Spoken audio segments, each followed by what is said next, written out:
So last night I'm on a business meeting with Debbie and Altair, and he starts to go into his UFO contact, which over 30 people saw.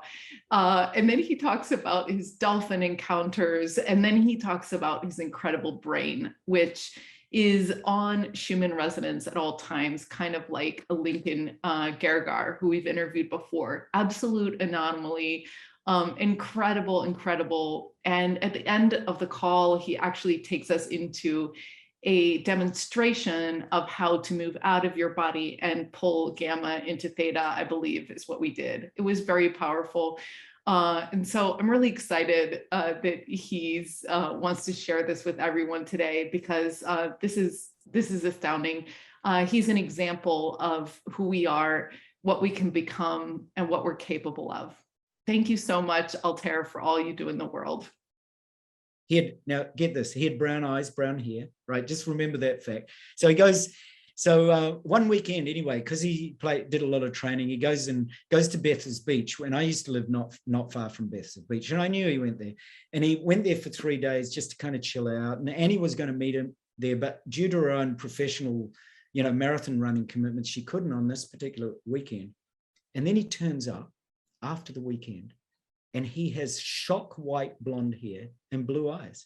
I'm kidding you not. That's exactly what happened. And he said, I was in my house for 3 days, unable to move or speak or drink or do anything, and I got these downloads of information. And he quit within just a couple of weeks. He had to do something with his contract. He quit his professional football and he went UFO nut full time. And what he was told was this extraterrestrial group from the Pleiades that downloaded this information, gave him this information about the central channel, and they said, look, the closest on Earth to using the same techniques that we do as the Tibetan Buddhists, and that the planets are relay systems to the stars, and we can use the electromagnetic field of the planets like Venus and Jupiter. So there's a particular way of doing that, and that we can use that as like a relay, and when you know how to harness them, so you harness the Venus energy, which is like the goddess energy, and you harness the Jupiter energy, which is like the connection male energy, and so on and so forth. So I met Steve, and Steve is raving off on like this, and he says, why don't you come and train with me? And I said, okay, let's go to Waiheke Island on New Zealand. We'll start there first. And so we went and we did these courses, and they were wild. We did everything from, all of that, telekinesis, bending metals, making people pop out a picture, you name it. This stuff just worked like crazy. Plus, what we used to do, we'd go to Bethel's Beach, and we'd sit there with a group of 20 or 30 people, and I've done this many times, and you call the craft, just like Stephen Greer does on C5. You call the craft, and we would see orbs, beautiful orbs about the size of these rooms that we're sitting in, come all over the top of it, absolute freak people out. So I've experienced all of that many times, and I know it works because, so what happened, Steve says to me one time, so mostly he would do the connections, and we'd all connect in as a group, and then we went down to Christchurch and we did some courses down there, and I always kind of ran it for him or with him, but he was definitely the presenter. And we went out, it was in the early 90s. It was on a Saturday night, early in the morning, about 1 o'clock. And we'd been having pizza and not too much beer. No, we hadn't actually had any beer. So that's we'd been sitting outside, and I lived right on the Esplanade. I lived right on the beachfront in Sumner and Christchurch. And we're standing on the beach, and it's about 1 a.m. There's a few people there, quite a few. It was a beautiful night. And he says, look, hey, he always called me Steve, because we're both called Steve, right? He called me Stevie, and I'll call him Steve. He says, Stevie, why don't we do it right here? Cool. I said, what, you mean call a craft? He said, yeah, let's call the craft right here. So anyway, we do the exercises. So I've done them a long time. So, and you feel, it's like, or the simple thing is you feel the connection you want to make in your body, in your inner channel, and you simply then send out the connection, and you trust, that because you've actually generated that in your subtle energy system, that you're going to actually draw that craft to yourself. So the next instant, to be accurate, it was about 1:05 when we started that, because we did it as we said, let's test how long it takes. We start at 1:05, and exactly 1:11, this dot of light appears and starts to move from the Pleiades. So it was definitely in the Pleiadian constellation. And it looked like it came closer and then started to move right across the sky. So it's just moving like a dot. And Stephen says, there it is. He said, just watch. So we're both watching. And the next moment it stops. Now, you and I all know that satellites don't stop point blank in the sky. That's kind of, so the next thing, it starts to drop closer and closer, and it starts to come down, and it comes right over where we were standing. And it's the size of about 2 jumbo jets. Like, it's this enormous transparent craft. And it had a sort of a propulsion system at one end of this transparent craft, and lights on each of it. So it was a triangle shape like this, and came over clear as a bell.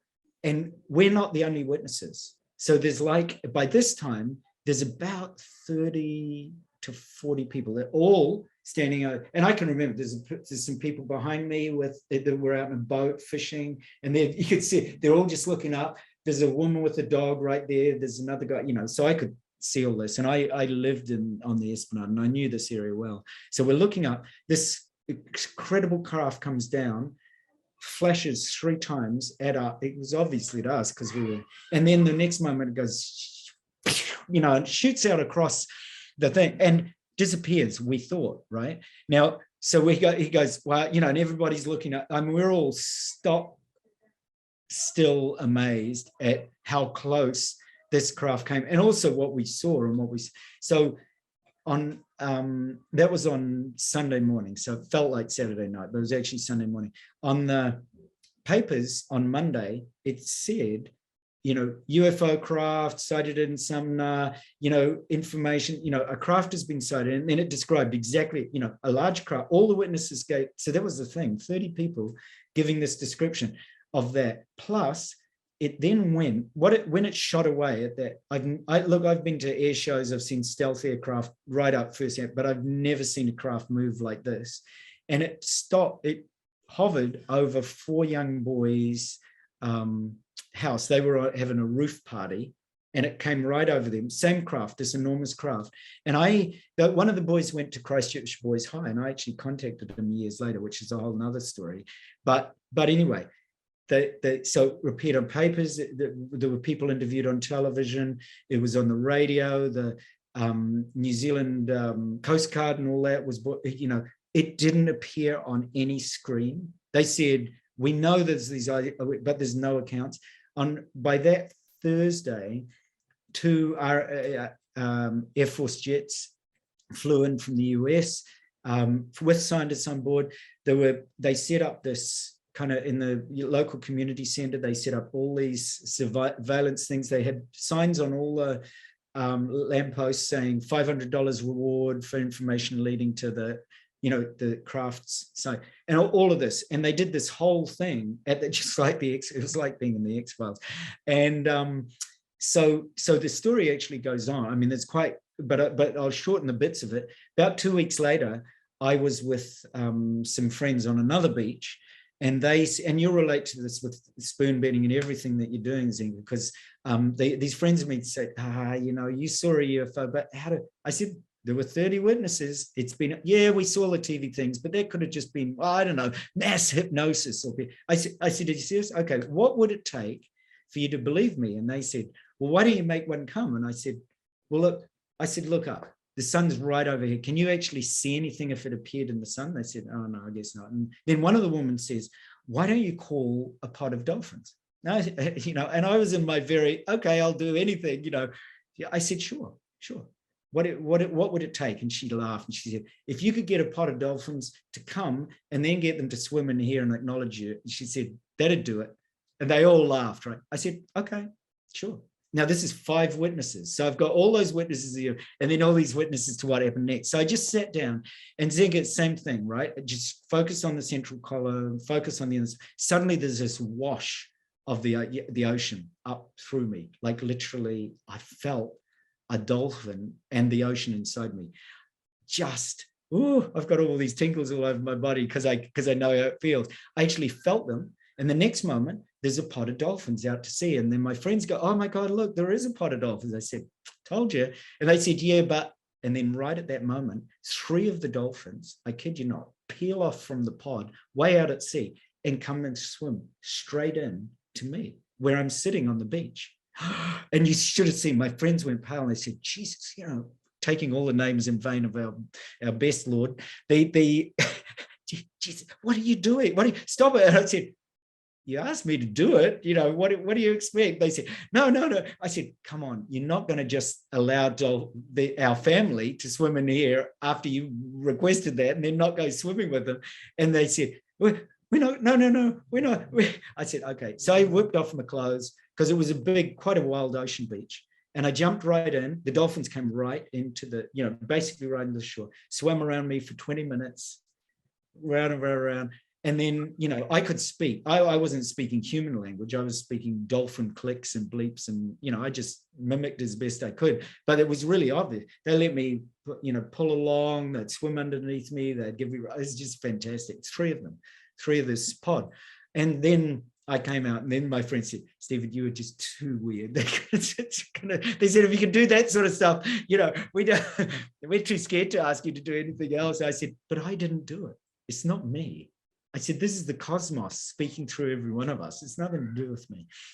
And so then several weeks later, I was with another group and they were wanting to do, contact. And I taught them the same thing. I said, watch this. So we watch, and they're watching up at the sky, the sky later. Again, it was late at night because it's much easier to see. If you have those night vision goggles like some of the groups do, it's even easier.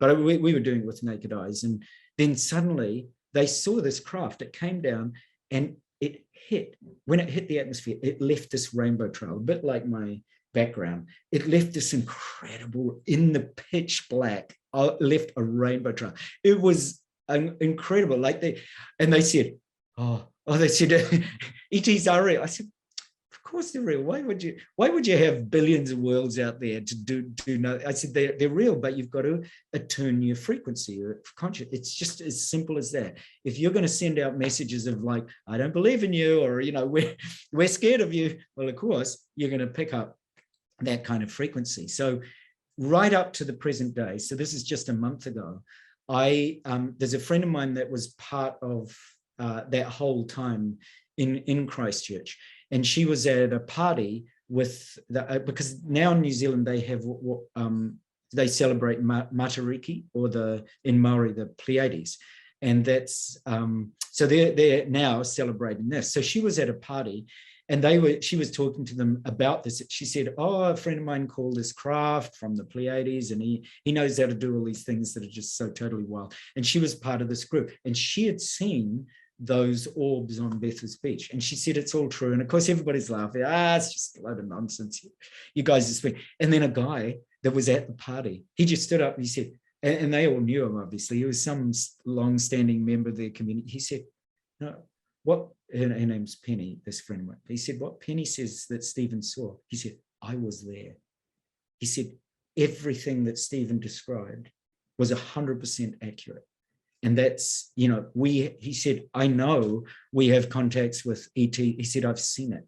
He said, there is nothing I've seen today that matches the technology of that craft, a transparent craft that moves at light speed. He said, you can't tell me any country on earth has developed that kind of technology, or they're hiding it. But he said, I was there on that day, at that night. So it was really wonderful. And so she rang me up. She said, Steve, what's happening? You wouldn't believe it. She said they're still. So anyway, that gives you a little. So I've had lots of contact over the years. That was certainly one that's a wonderful one, because it was verified, reported, investigated, recorded, all that other thing. And we were present to it. And we've been present to all the other miracles that happen when you really tune it. Anyway, there you go. So you used a technique that was a Tibetan technique that you learned to go through Venus and Jupiter. Yeah, correct. It's a specific technique you can do that's totally wild. And if you train it, actually, I got lots of blue pillars of light rising in the room as you said that. So it's like, oh, zinc is a natural. Yeah, because I don't usually see that when people talk about it. I sort of see portals open and reflect back to me what sort of consciousness. So you've obviously got a deep affinity with all of that, ET connection too. Yeah, so that was really, I mean, that was one of the many. I've got multiple accounts of ET encounters. I've been here in Japan, outside my door in Japan, when I was working with Stephen Greer, because I tried to get Stephen involved in the Wisdom Path some time ago, and he said he was interested, but they were going through little money hassles at one point, so he just wanted to wait till he really had it, everything well founded. So I'd been talking to him, because what I said is that, so I went out my door, and I have, obviously, with my name Stephen Altair, I have a strong connection with Altair and the dragon lineages of certain systems, which you know about, right? You already know. I can tell. That's, I think, one of our connections, is that blue pillar is like, you've got this real powerful dragon consciousness that you're attuned to. And so I felt that, and I thought, whoa, Zinc is a good one like me. I went to a medical intuitive Zinc years ago when all these miracles were happening to people, because I used to work with people and just touch them and they'd get healed and they'd have change. This just amazing stuff. I was working with this guy in Ashland, Oregon one day. We'll call him Al, and he'd been shot during the war. He had shrapnel all up and down his spine, and he'd been to all these healers and nothing, And I said, yeah, I'll come and help you, because I was passing through the US. So I just went and sat with him, and about 1 hour into the session, I was struck by lightning, literally. I just, opened to Divine Mother, let her power flow through me, and then 1 hour, and and his body jumped, but he was fast asleep, right? Then I didn't hear. I thought, oh well. Divine Mother's done it, but I don't have anything to do with it. I'm just a sitting, willing kind of connector. And the next morning I get this call from this, and she said, hello, this is California Television. I'm a producer for the news network here. I understand you know a guy called Al. And I said, yeah, he's an old fellow with a stick. He can't walk probably because he was injured in the war. She said, he's down here dancing around the TV studio. I said, what? She said, yeah, he's told me you healed him. No, I said, I didn't heal him. What's he going to? She said, no, he lay down, something happened to him in the night. And when he woke up, he was free. He's got no, and the doctors test him. No, they couldn't understand how he could possibly be dancing and not need a stick. And she said, we want to interview you, because, so I went down, I did this interview with Al and somebody else I was traveling with at the time about the way that happened. So I went, anyway, the dragon lineage. So I went to this, all of these things were happening to me. And I mean, literally, Zinka, I'd turn up at somebody's place, and I went to this yoga teacher's place in Kuala Lumpur Beach, and I'd sit there and she'd say, can you help somebody? I've got this friend of mine, who are having trouble with their marriage. Yeah, no problem. When do they want to see me? Oh, how about now? So I'd see them right at the night. And then the next morning I'd wake up and she said, you should go and answer the door. I said, where's that? She said, have a look. So I'd open the door. There's like 50 people down the road. I said, what are they doing here? She said, they all want to book it. They want to have a session. I said, but I'm not doing sessions. She said, can you just stay a week? Yeah, all right. So anyway, so like all these wild things happened. So I went to this medical intuitive called Ruby. She used to operate out of these hospitals because she could see into people's health and health. And I walk in the door and she goes, she said, you're a Naga, you're a dragon, you're a dragon lineage. So I'm just saying to you, you're definitely that, Zinka. You're straight out of the dragon connectors. You've actually got that power running through your system. So she recognized me and she said, that's why all this stuff happens to you. Because she said, you just kind of, you know that it's nothing to do with you. So you just get out of the way. You just do this service for people. And that's, So I have a ton of people from around the world come and see me, and I never refuse anybody. I just say, hey, look, I've got this basic charge and a donation for Tibetan refugees, but if you can't afford it, just make a donation. I sat in this meeting with the CEO once, and at the end of it, so he had 10 company problems, and he said, I can't solve any of them, Stephen. I said, can we solve them in 90 minutes? I said, sure. I said, okay, when's the safest place in your life? And he said, oh, when I was 13, I used to sit in a creek and just feel love and feel people. I said, let's go there. So I said, okay, you're sitting in your creek, paddling your feet. Now, what's the problem with your first company? He said, oh God, it's so easy to see it from here. My problem is my business partners have been arguing. All I need to do is go in there on Monday and actually run the meeting. I said, great, let's look at the set. So at the end of it, I said, how much do you want to pay? He said, how much can I pay you? I said, how much would you want to pay me? He said, look, for that, he said, you've solved 10 really serious company problems in 90 minutes. I said, but I didn't do it. You just sat in the creek and solved them. He said, yeah, but I said, go on, how much? And he said, 5,000.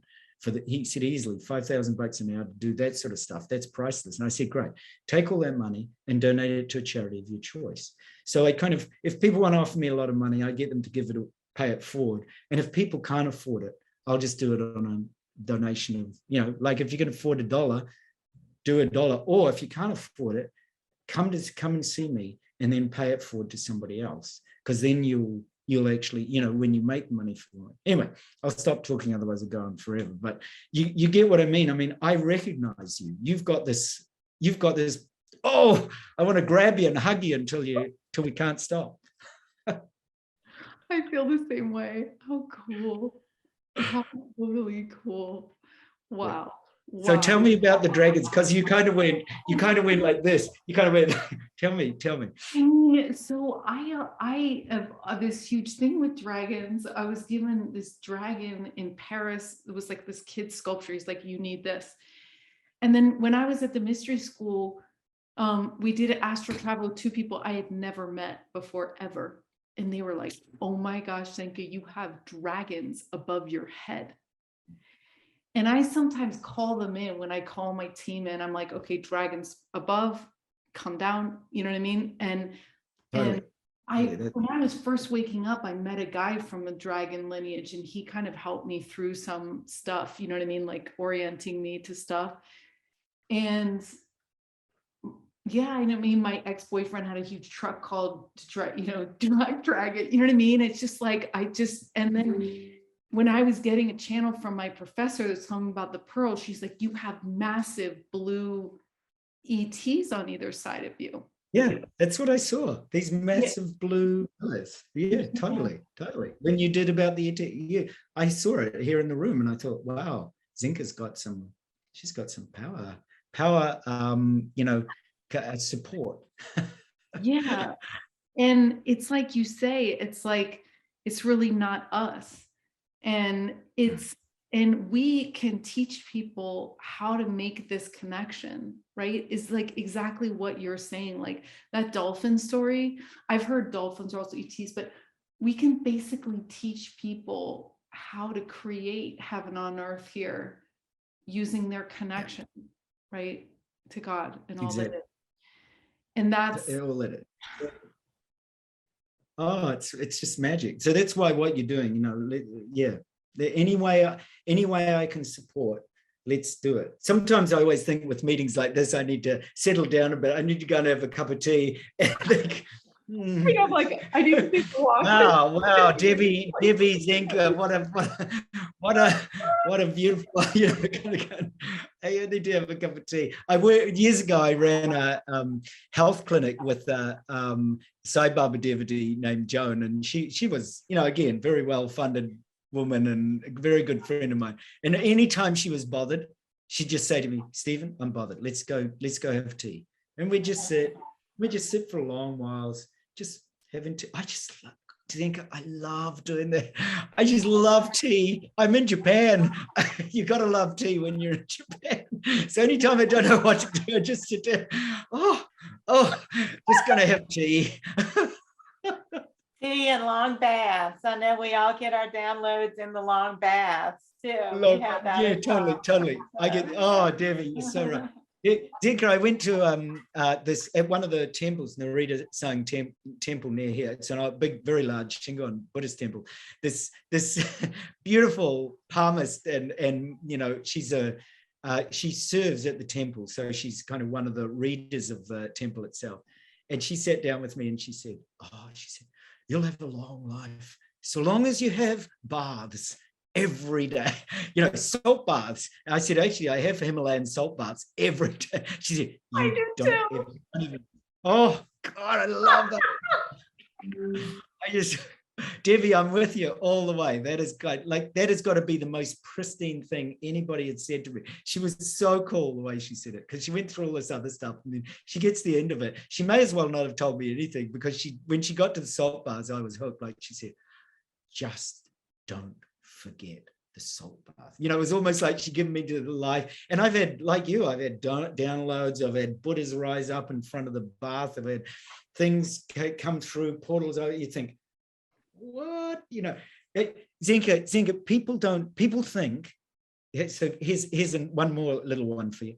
So people think that portals are people's imagination, right? But it's like portals in dreams. They're not imaginary. So get this. Here's a classic one for you that people and my wife has told this story and she still can't believe it, right? When I met my wife, and I think love does this, because you said, it's about God, love, all of this, it's such an easy equation for our planet. So don't stuff it up, stop the war, stop all the nonsense and drilling and pandemics and all the other rubbish. Let's just simply get humanity on the same horizon. So I was going out with her, right? And we took this tour group that I've been to this many times, this Fox Glacier in New Zealand.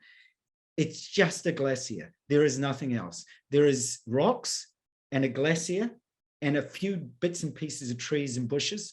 Zero, end of story. It's that, right? So we're going there with this group and I stop as we're rounding this curve, and I've been there like dozens of times, right, to the same glacier, because I used to take tour groups all over the place.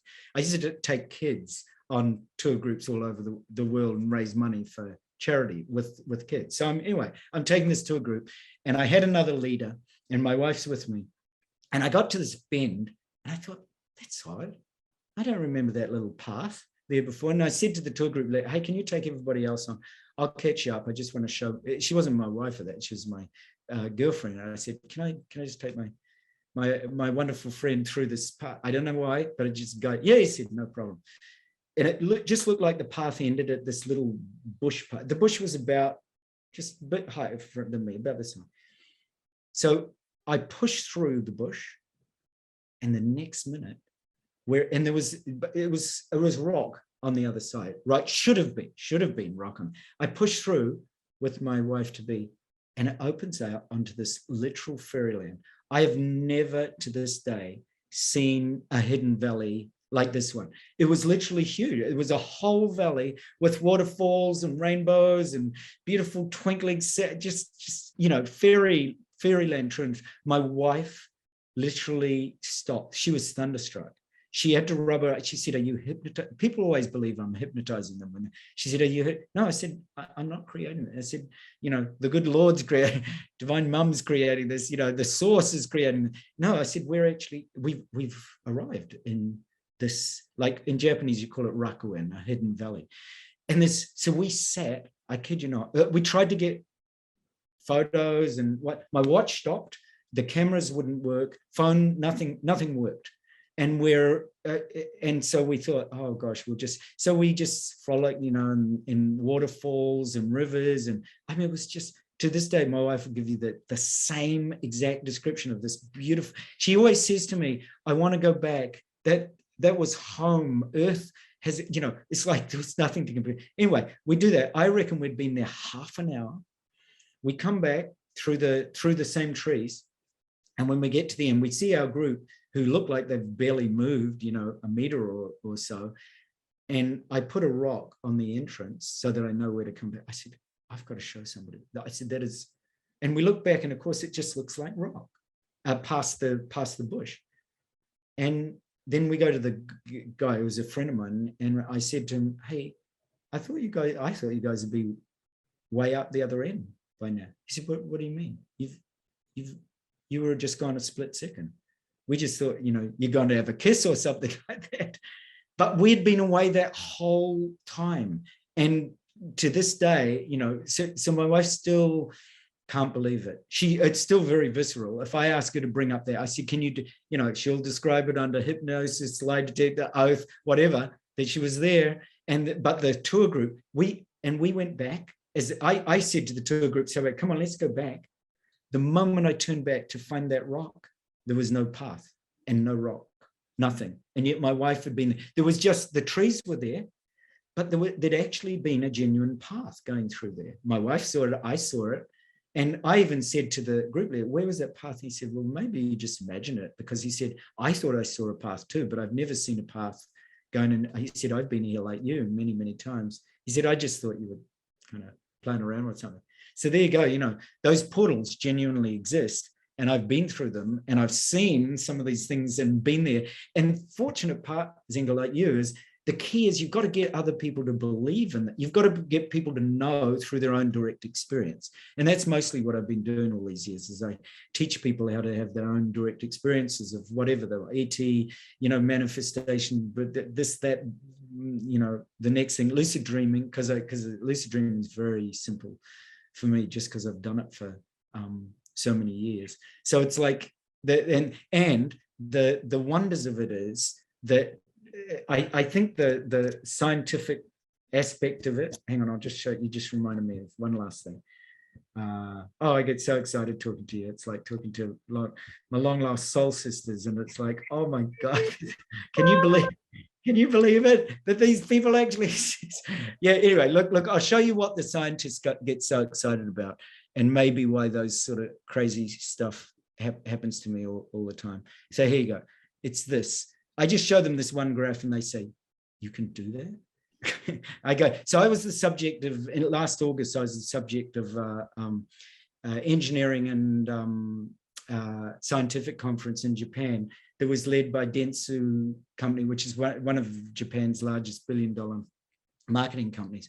And they used me as their subject. So what they did is they measured 3 different groups of meditators in Japan, and then they measured my brain and they compared them. The meditator's brain looks like they gradually increase in focus until they go, but my brain goes straight up into this, because I had to do it in 60 seconds, goes straight up into this very high gamma state, and then it drops straight down and off the scientist's measurements. And because it shows that, it shows a negative value that they couldn't record. The scientists didn't know, so they presented it at this. So it's all published. It's really good. So when I go and meet scientists, I show them this. This is the one that they love, and this is why they want my P. So this is a classic but human baseline here, you know, which is about 10 or 11 degrees, 10 or 11 theta, hertz theta. And then this is when you take DMT, you go into this very high theta spike. You can see here at about 7.6, 7.8 hertz. And that's why you have the visions, because the DMT actually triggers these very high theta spikes. And over here, you can see my natural brain exists and oscillates at 7.8 hertz 24/7, and it has that constant theta spike. So to me, what the world, I often ask people right now, you know, my room looks like it's filled with rainbow light, because my brain perceives that it looks, you know, and you actually look different. You don't look like you know, like I see light and aura around you and all that. Like, you know, like I said, I see your pillars, can see Debbie's light. Debbie looked like she had a rainbow blossoming heart when she was talking about when she was just talking before about, you know, us connecting and about this. Suddenly there was this blossoming of this energy around her. It was just beautiful. Like, so, you know, that's how my brain perceives things. So it's useful to have all the data. So I've got, you know, thousands of graphs that have been recorded and lab reports and published conference stuff on what happens to people's brains when they do that. So my brain oscillates at the Schumann resonance 100% of the time. Yeah. Yeah. Yeah. Wow. Wow. Yeah. It's good, right? This people go, but how do you know your brain operates at that, you know, at that Schumann frequency? So I just show them this. Can you see that graph? Yes. Yeah. Yes. Yeah. So you can see that's actually my natural brain. It's theta 7 alpha 14, which is that's the Schumann resonance here. So that's what the scientists who did these tests on me said. do you know your brain operates 24/7 on theta 7.8 and alpha 14, which is the Schumann resonance? And I said, well, that's probably why dolphins come and talk to me and snakes stop. And, I've been with my path, and I've been with my wife and neighbors on the path here in the Japanese forests. And we were walking down the path one day, and this beautiful snake, a white snake, a beautiful white female, I knew it was a female. She came along, crossed the path, stopped and turned to me. So I just went up to her and I bowed really low right in front of her and just stayed there. And you could see, she dipped her head, turned back, looked at, and then went on. And the neighbors were horrified because a white snake has a very particular meaning in Japan, and there are no white snakes in this area. They don't exist. And they said that, they were not horrified, terrified. They said, there can't have been a white snake. Yeah, but I said, you saw a white snake, right? Yeah, but they said they don't exist, right? They only exist in one part of Japan. They're very sacred. And did you bring it here? And I said, oh, no, it just came to talk. So yeah, it's like, it's wonderful, right? We've all got this. The whole thing is we've all got, that's what you're doing. That's why I admire the work that you're doing, Ziga. You actually are activating people into those awakening, into those, gamma and theta and alpha states where they can really, and also the very low, slow, what I call slow delta states, where you reach really deep, deep immersion states. So yeah, you're doing all that. It's so cool. So wait, can you tell me more though about so you said theta, which is what my professor told me. She's like, oh, theta is where you're going to get all the super downloads. And I was actually using exactly. But then I feel like my brain is in gamma. So a lot. So what is it? You said gamma, and then when you showed the DMT thing, you said theta. So which? Yeah. Okay, I'll show you a quick. When it just spikes to gamma and then comes down. Yeah. Absolutely. So look, here's my gamma graph. So you can see this goes up above 200 hertz. So this is like, again, these are like short. This is under a scientific test where the scientist said, okay, start. So I'll activate gamma. Stop. So you can see, like from about 1400 to 50. So these are seconds. So that's about 100-second burst of gamma. So what happens is this. If you look at Andrew Newberg's state, so Andrew Newberg was he's the professor of the Marcus Integrated Institute of Studies, and he has discovered through years and years of research, he's done research into enlightenment. I think he wrote the book How Enlightenment Awakens Your Brain or something like that. Anyway, what he discovered was that very simply through activating high energy states and then rapidly decreasing them, that you'll go from a high gamma to a theta or an alpha state really rapidly. So he said it's not let me just see if I can find you something straight away. So it's not actually just existing in gamma that does it. It's actually the rapid shifts. And that's why people often talk about, awakening, because the awakening is that rapid shift. It's rapidly moving from one, here you go. So let me just show you this. So here you go. This is all about neural activity and what you're talking about again. So this is out of his book called How Enlightenment Does Something or Other. How Enlightenment Changes Your Brain. So he says, enlightenment isn't a practice. It's an emergent experience that can be triggered. And then he says, our research here suggests it's so funny, it opened at this page, suggests that the more quickly you alter brain functioning by rapidly increasing and then decreasing neural activity, particularly in the frontal and parietal lobes, the more likely you are to interrupt old beliefs. And then he said, it's like a plane taking off. And so he said it's the sudden shift in consciousness takes place and everything changes in a way that brings this, insight, clarity, or unity or illumination. So he talks about that and the way that the brain scan studies that he's talking about he says that's why you do warm-up exercise, giving you the initial increase of activity, and that helps to prime your brain to experience different states of consciousness, and then it enables this greater drop that is associated with the enlightenment activity. So that's the kind of research he did. So the rapid increase is the shift into gamma, and the rapid decrease is that shift into what the alpha theta experience, the whatever it is that you kind of experience as being that kind of more insightful or intuitive. So you rapidly increase it and then you rapidly decrease it, which is kind of rapid focus and then rapid letting go, surrender to. So, Stephen, let me ask you this, because the other night I was sound asleep and we had our first monsoon and the lightning cracked, and I sat straight up in bed. My heart started palpitating, but I could remember that I was in the deepest state of really like dreaming and astral traveling with indigenous people. This was right after Zenka's call with Garrett. So I went from that lowest state of, I don't know which that is called, to almost like a lightning bolt, because the whole sky lit up white. And I went, oh, out of a deep sleep.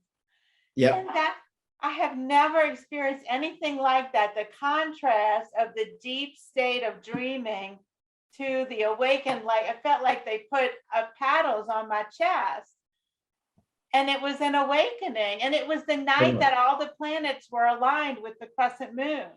Oh, amazing. Yeah. So that's literally, I mean, you're literally turning into the field and awakening that inner subtle, so it's a subtle energy body that I think we don't pay any attention to in our education system, that really starts to treat, so the subtle energy body with the energy centers and the winds and the nadis and the channels, you remind me actually of this beautiful paper that they put out just recently that psychiatrists and doctors put out in reference to, hang on, I might even have it just close here, that when you pay, here you go, when you pay attention to the this, so we're talking about balanced and unbalanced flows, that when you actually are ignited like that, here you go, that in fact the subtle energy flows of that it's related to the wind, the breath.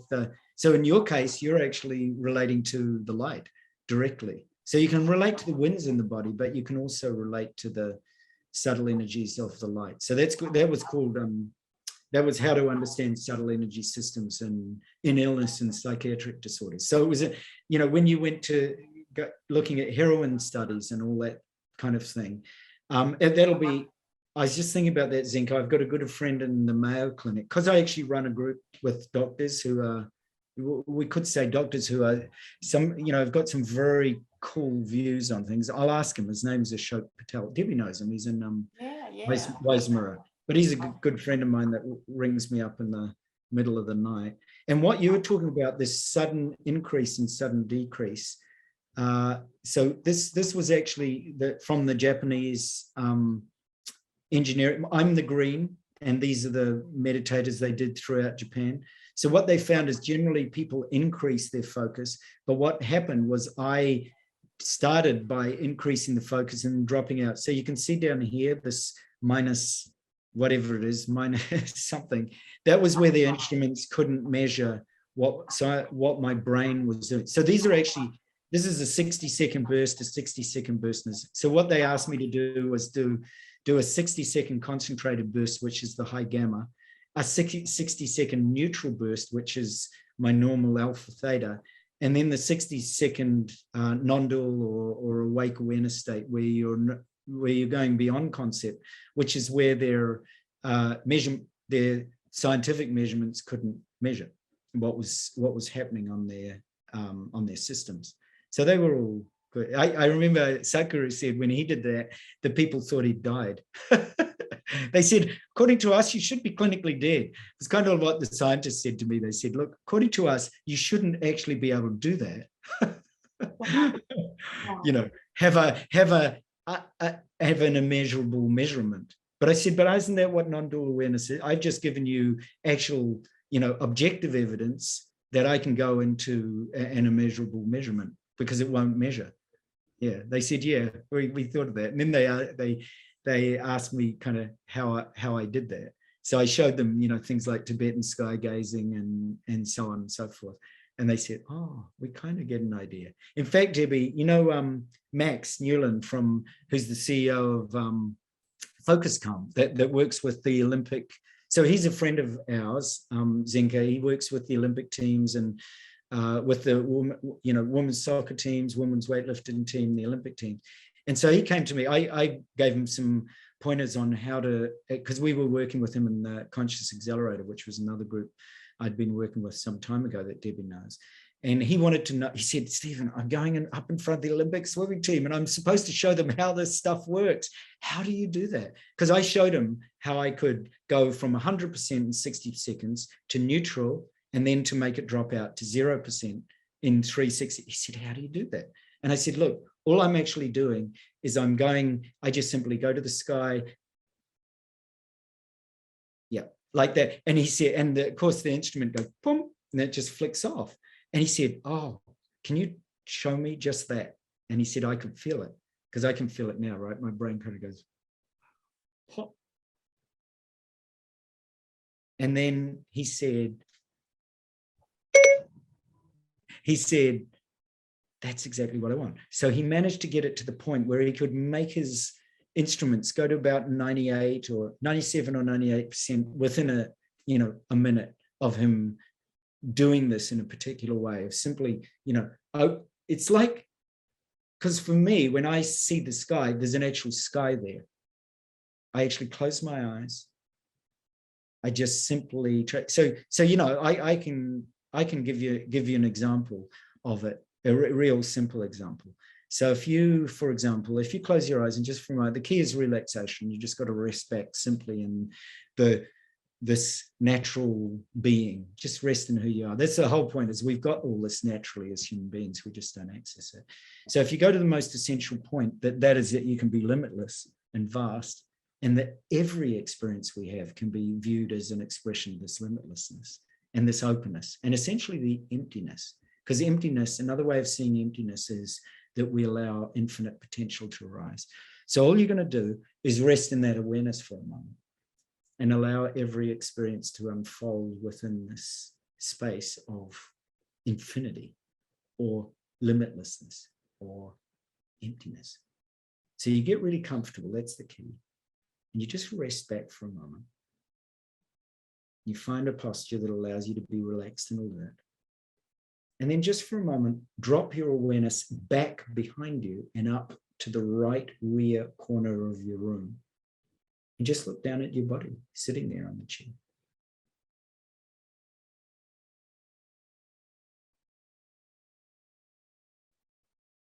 And then come above your body, directly above your crown. And then just drop straight through your crown, down through your pineal gland, the brain, through your throat, drop into the heart, and then rest back in the heart. And just really deeply relax. And just rest. Like, don't do anything else. Don't even try and do anything. Just let go of any opinions or judgments. Just rest. And then drop your awareness down your body, down your legs, into your feet, and feel the openness of the energy in your feet. And then feel that energy flow up your legs into your belly. And then let it flow up into your heart.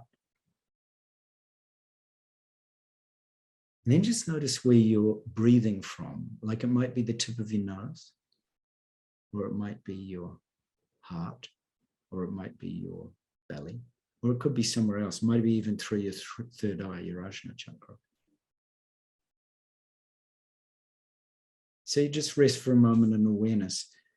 And you rest in this simple presence. As you breathe in, you breathe in this deep presence. You can even say the words like I on the inhalation and am on the exhalation, just to help ground in the simple I am presence, or Om. If a vibration works, you could just do that. Just take one thing, just be one thing.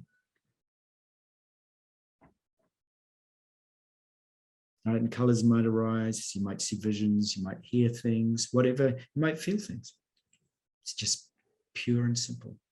You're just being with what's present.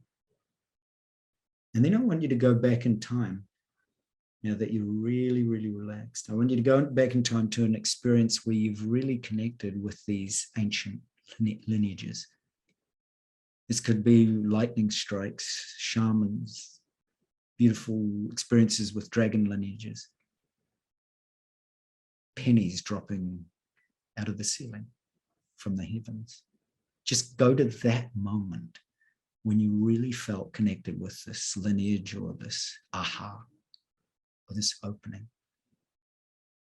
Because when you're open, you're open. And right now you're just simply opening to the quality of openness itself.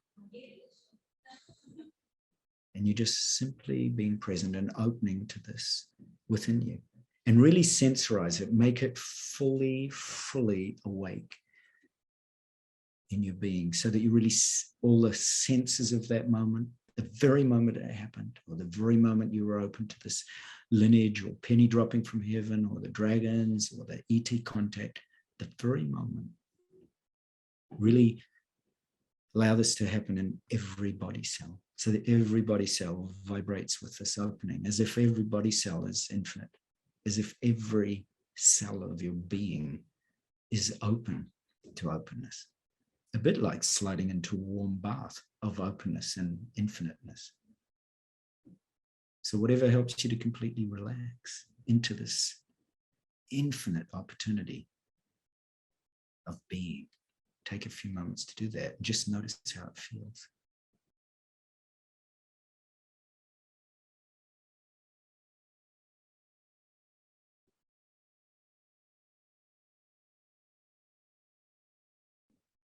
And then just simply dedicate this for all beings, because you're awakened and awakening simply for all beings, to help all beings recognize that they too are awake and open. And you're opening up to the blessings of your lineages too. So you might imagine resting back in your heart and then opening up through the central channel, opening your heart, your throat, your brain and your crown to all the blessings that are coming through from heaven, just like pennies. That not just pennies drop through and into your lap, but so do infinite blessings from the cosmos. This might take the form of an ancient being. It could be like White Tara or Mary Magdalene or a dragon. It could be through compassion, love. Could be through an ET form or formlessness. Just see what drops through and into your consciousness. Just feel what flows down into your heart and just be open to that. And really feel a sense of connection across all time and space with all your team and my team. So Debbie's team, Zenka's team, and Altair's team are all joining right now. And all of them, all of our combined teams are now dissolving into light around us. And all of that wisdom energy is now merging into us. Wow, that is an extraordinary feeling. My whole body is vibrating with the incredible power and insight that we've been given, just as one team. Then just let go and rest. For the next few moments, just drop any and all effort and any expectations or judgments about what's happening. Give yourself permission to simply be the openness, to be the infiniteness or the emptiness. You don't have to meditate. You don't have to do anything. You're just resting naturally in what it means to be truly open and infinite.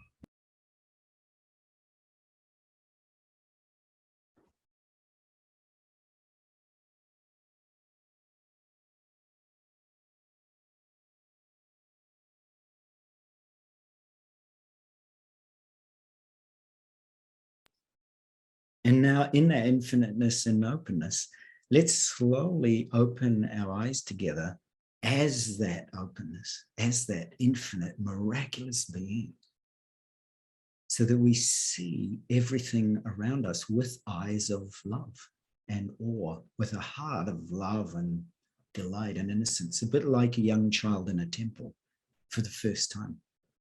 There's just this sense of awe and freshness and beauty with every single moment. And as we move and express this openness even through our body, every movement is an expression of this open and pure and boundless awareness, this richness and beauty. And we realize that everything happens within this pure, infinite, indivisible, and boundless being. And we realize that we're never in contact with anything other than pure, infinite, indivisible, and boundless, miraculous beings. That everyone we meet is pure, infinite, and boundless. So thank you always for your infinite, boundless, and incredibly immaculate presence. Thank you so much. Thank you, Stephen. I've been enjoying the new ROV meditation about the magical moments of alchemy while I sit on the porch and take on the beauty of Sedona. And thank you for the recordings and the live meditation.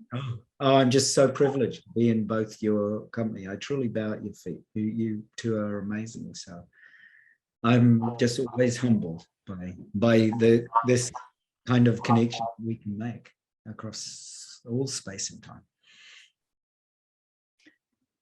Okay, so here's some of Altair's projects. So raisingourvibration.net, they have a community on Facebook, a YouTube channel, right? This is also the app that you can listen to. So it's coherence, guided meditation, incredible stuff, very powerful stuff.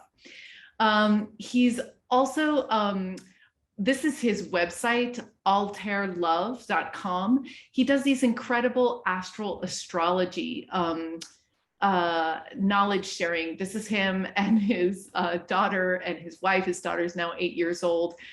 So there's this incredible course that you can take. There's a 10-week course for each section. It's astral astrology, Tibetan astrology, Egyptian astrology, incredible stuff there as well.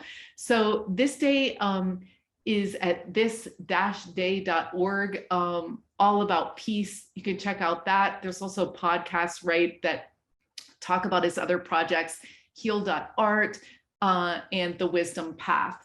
So this is the Wisdom Path project. It's a link off of his main website. And it's talking about this way to support conscious leaders, conscious businesses, conscious people around the world to really connect to who you are, to build a team, and to start creating the world. As he explains, everything is unlimited. So it's time for us to step into this lucid living, so to speak, right? Where we really intentionally create this loving world where our subconscious and our conscious mind are coming together to add beauty and love and healing to those around us. So thank you for being with us, Altair, and for all the work that you're doing in the world.